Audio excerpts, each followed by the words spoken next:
ए भाभी भाभी, ए भाभी नहीं बज जा रहा है आपको जी। अच्छा ए भाभी आई प्रसादी। इत, इतने को प्रसादी ये भौजैया दी थी भाभी, गए थे नहीं छठिया घारा में।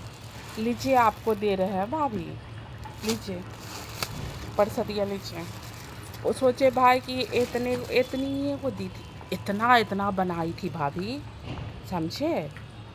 और नहरवा मतलब अपने भी खाएगी कार्तिक से लेके अगहन तक, समझे। इतना इतना पकवान सब मिल के ठोके भाभी। वो तो जल्दी पहुंच गए और करबो किए भाभी। और देखिए ना, हमको दी इतना गो, आपको दिए बांध के, और इतना गो हम अपने लिए रखे हैं भाभी। पकवाना ना है भाभी, देखिए ना पूड़ी बनाती है, देखिए ना। पकवाना हमको नहीं दी भाभी, नहरवा दी बांट के, बहनी को देगी, मैया को देगी, आ, सखी मिट्टी किसको किसको देगी भाभी। अपन घर है उसका, मलकिनी है।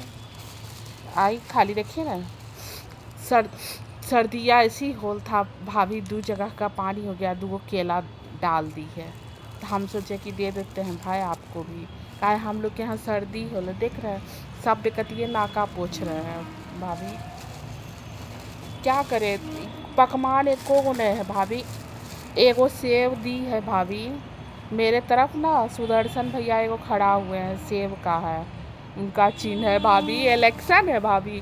तो हम कुचड़ी है भाभी, मेरा भी माना कर रहा था कि भोटवा दे के आए, मगर ना भाभी, इसके बौजिया रहने नहीं दिया भाभी हमको। बोला नहीं आ जाओ आ जाओ, तब भाभी आ गए, इतना वो थैला बांध दी, चल आए। देखिए भाभी सेवा दिए हैं आपको, काहे खाली देते केलवा देते तो आप नहीं कहते कि सर्दियाँ लगी हमरा दे दिलक है केलवा। आए तो देखिए भाभी, आपके बारे में भी सोचे, एगो सेवो दिए हैं भाभी। भले सेवा में दाग उग है सब चीज़ भाभी, मगर 4 दिन तो हो गया ना, 5 दिन नहाइए खाए दिन से, लोहंडा दिन से खरीद के रखा था ना भाभी, इसलिए केल्बो में हो गया भाभी। प्रसाद ऐसा चीज़ था, सोचे आपको दे देंगे, मगर भाभी गए तो सही भाभी, छठ ऐसा पर्व था, चल गए, मन भी लगा तनी, मगर जानते हैं अब हम आ गए होंगे ना, तब गुदुर गुदुर गुदुर मैया बहनी जो करती होगी भाभी, समझे। अब मेरी मैया बेचारी सैडवा में सुनती होगी चुपचाप, वही तनी कानों से सुनती कम है ना भाभी, और इतना ध्यानों नहीं देती है, जानवे करती है कि हमारे बेटिया को पूछवे नहीं करो है। तकाल वो सोचती है कि तनिको मनिको पूछे हमारे दिन बेटिया के चल जाए, मगर भाभी हम लोग तो चुप्पे रहेंगे ना भाभी। तनिके को दी परसरिया तो क्या हुआ, लेके आइए गए, ऐसी में आपको भी दे दिए भाभी। ना भाभी अभी कुछ नहीं किए हैं, देखिए ना जरी, खाली बाल बच्चा सब स्कूल गया है, वो अपने मलिकवा गए हैं, और उसके बाद हम कुछ नहीं किए हैं भाभी। सोचे कि दे देते हैं, कल संझिया ट्रेनवा से अबे किए हैं भाभी, बहुत टिकट में दिक्कत हुआ भाभी, बहुत हुआ। कैसे इतना भीड़ में कचमा कुछ में आए भाभी, कुछ कहने का नहीं। लीजिए लीजिए पहले प्रसादिया पकड़िए जी, हाथ हम ले रहेंगे, हमें बताइए तो। लीजिए प्रसादिया, लीजिए।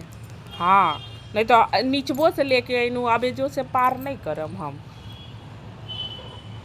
हाँ भाभी, गए तो मन तो लगबे किया, माई बहन भौजाई भाई भतीजा सबसे मिले, गांव गिराव सबसे तो मिलवे न किए भाभी।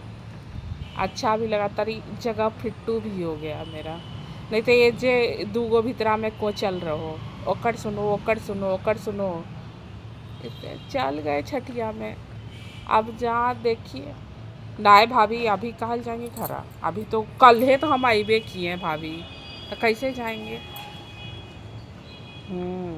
सही है बोल, नाय बहनी यार भी गई है सब है। हाँ, वो लोग वोटवा दे के जाएगी भाभी। हाँ, अरे बाप मत पूछिए वोट का भाभी, आखने जितना छठिया में ट्रेन में नहीं भिड़वा है ना उतना इलेक्शन में भिड़वा है भाभी। मगर हम चल आए भाभी, हम मुँहे से इलेक्शन में करते हैं भाभी, वो भी मज़ा आता है देखने में तब। नहीं तो ऐसे नहीं तो मुझे हमको न भाभी दिलिया में रेखा गुप्ता को ही बंटवा देने में मन लगता है, बाकी कहीं नहीं। हम चल आए भाभी तो मन लगा भाभी, छठिया में जाते गमे में मन लगता है, यहाँ मन लगता है, जरी को नहीं मन लगता है। मगर ये कहिए कि हाँ छंडोमिया दीना ना आए रहे भाभी, और वह गाछा पर जो खनवा बनता हुआ ही ना, नहीं जानते भाभी वो जा परी ना, पहले गामा जाते थे ना, तो मेरी चचेरी बहन थी ना दीदी, तो वो जानते हैं खाना बना, मेरे गामा में जानते हैं हनुमान जी हैं भाभी, वो जा परी ना सब मिल के गामा वाली लड़कियां सब खाना बनाती थी भाभी। इतना मतलब खाना बनता था ना भाभी, मज़ा आता था। 2 साल 3 साल हम भी देखे थे भाभी। हाँ मज़ा आता था भाभी, सब जानते हैं वहाँ पे बैठ के खाता भी था, फिर बचता था लेके, मतलब पूरे घर का खाना वाना बनता था भाभी। छंडोमिया दीना दिलिया में ये सब ना ही देखने के लिए मिलता है भाभी। हाँ अच्छा कल ही देखेंगे मंदिरवा जाके कि की करता है यहाँ, ना ही देखें कभी भी।